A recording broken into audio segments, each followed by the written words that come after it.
தேங்காயில தீபம் போடுறது, எலுமிச்சம்பழம் தீபம் போடுறது, தாமரை தீபம் போடுறது, இதுல தீபம் போடுறது, அதுல தீபம் போடுறதுன்னு மக்கள வந்து பார்த்தீங்கன்னா, எந்த அளவுக்கு வந்து ஒரு பிசினஸ் பண்ண முடியுமோ, அந்த அளவுக்கு பிசினஸ் பண்ணிட்டாங்க. நான் உண்மையா பார்த்தீங்கன்னா, ஆன்மீகம் சொல்ற ஒரே விஷயம் தான். நீங்க பயன்படுத்தக்கூடிய எண்ணெய் இருக்கு. அது மட்டும் தான் அங்க ரொம்ப முக்கியம். நீங்க யூஸ் பண்றதுல பசு நெய்ய பயன்படுத்துங்க. முடிஞ்சா வந்து பார்த்தீங்கன்னா, உங்களுக்கு வந்து உங்களுக்கு இயல்பா கிடைக்கும். எப்பயும் வந்து கிடைக்கும் அப்படின்னா, இலுப்ப எண்ணெய் பயன்படுத்துங்க. ஸோ இல்ல எனக்கு கிடைக்கல அப்படின்னா, நீங்க நெய் மட்டுமே போதும். ஸோ நீங்க வீடா இருக்கட்டும், கோவிலா இருக்கட்டும், நீங்க வந்து பார்த்தீங்கன்னா, முடிஞ்ச வரைக்கும் நெய் தீபம் போட்டு பழகுங்க. நெய் தீபம் தான் நல்லது. அதே மாரி வந்து பார்த்தீங்கன்னா, நீங்க நெய் அப்படிங்கிற பேர்ல வந்து பார்த்தீங்கன்னா, டால்டா சம்மந்தம் இல்லாத பார்த்தீங்கன்னா, மெழுகு. ஸோ அந்த மாதிரியான விஷயங்கள்லாம் வந்து பார்த்தீங்கன்னா, இன்னைக்கு உள்ள வந்துருச்சு. ஸோ பியூரான வந்து பசு நெய் வந்து பார்த்தீங்கன்னா, நெறைய இடத்துல கிடைக்குது. அத வாங்கி நீங்க தீபம் ஏத்துங்க.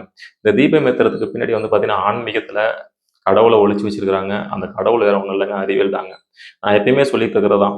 ஒவ்வொரு விஷயத்துக்கு பின்னாடி அத பத்தின நம்ம டீப்பா திங்க் பண்றப்போ, அந்த ஆன்மீகத்துக்கு பின்னாடி இருக்கிற அறிவியல் என்னன்னு தான் பார்க்கணும்னு நான் சொல்லிருக்கேனே தவிர, முட்டாள்தனத்த தேடாதீங்க. ஏன்னா, இன்னைக்கு யூடியூப் சேனல தொறந்தாலே வந்து பார்த்தீங்கன்னா, நெறைய பேருங்க வந்து பேசுற விஷயங்கள் எல்லாமே மக்கள பயன்படுத்துறதுக்கான ஒரு விஷயமா தான் இருக்கு.